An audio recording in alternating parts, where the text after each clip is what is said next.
heard the saying, breakfast is the most important meal of the day. However, we don't always have enough time for it. Usually whenever we do, we settle for a quick bowl of cereal and then move on with our day. According to WebMD.com, eating breakfast in the morning has many health benefits, including having more energy throughout the day. Crepes are a food item that can introduce a lot of variety into breakfast time. They're quick and relatively easy to make, and not only that, they taste great. And they can help give you a healthy, happy start to your day.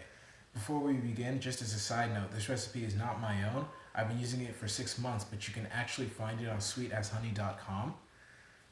And before we start cooking, we're going to need our supplies. So you're going to want to have a stovetop, a semi-wide to wide frying pan.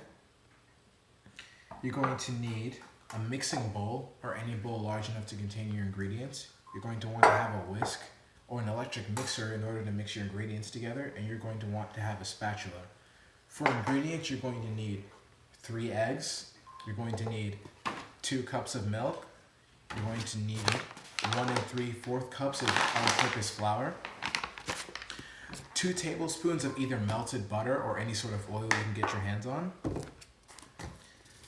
You're going to want to have 1/4 of a tablespoon of salt. You're going to need a teaspoon of sugar, optional, and a tablespoon of vanilla extract, also optional, and I'm using imitation vanilla extract in this case.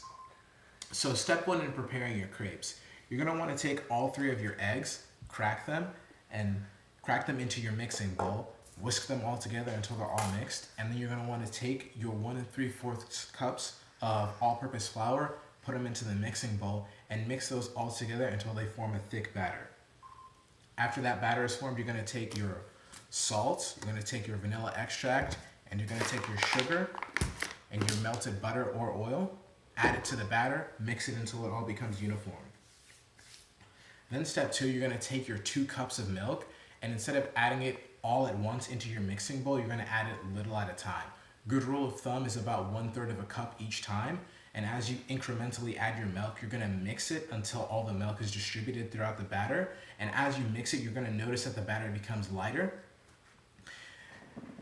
And you're going to keep mixing it, making sure that there are no lumps that are forming in your batter, and any lumps that form, just continue to mix until they all disappear. You're going to continue adding all your milk until you're finished adding milk.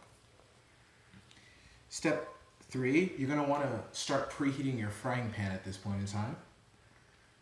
You're going to want to preheat it at medium to high heat, and you can tell your frying pan is ready by taking the back of your hand and placing it above your frying pan, and if you can feel some heat wafting off of there, then your frying pan is definitely ready to cook crepes on.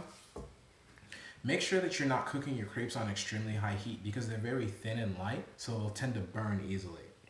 So what you're going to want to do is you're going to want to take your frying pan that's ready to have crepes cooked on it. You're going to want to either pour some oil or some butter on your frying pan in order to grease the bottom of it. Then you're going to take your batter and you're going to grab your frying pan handle and you're going to pour just enough batter while you're moving it around the frying pan to cover the bottom of the frying pan. You're going to want to have a thin layer of crepe batter in your frying pan, and they're going to cook for about 1 to 2 minutes. And usually you can tell when they start to become solid and when they start to brown a little bit on one side. That's usually when they're done cooking. Then you're going to flip it to the other side one time and then allow it to brown and finish cooking. Then when it's finished cooking on the other side, you can remove it, set it on a plate to cool, and then it'll be ready to serve. Now, aside from syrup, you can also add many toppings to your crepes, including honey, fruit, whipped cream, and many other things like nuts as well. These crepes take about 15 minutes to make, and they're a pretty quick and easy recipe, and it'll take even less time if you don't want to use all your crepe batter at once. In fact, you can pre-make the batter, store it in your fridge, and only make as much as you need each morning. I only recommend storing them for about 2 to 3 days, as it has eggs and milk in it, so it may go bad in a relatively short amount of time. One thing to note though is that if you intend to reuse your crepe batter, you're going to want to take your whisk and mix it up again because the ingredients tend to separate whenever the batter is stationary. Another thing is that you can have crepes for dessert as well as breakfast. In fact, according to what'scookingamerica.com, crepes were accidentally prepared as a dessert in 1865. So if you need a sweet treat or a great breakfast, you now have crepes. And remember, you may not always have enough time to have breakfast, but you always have time for crepes.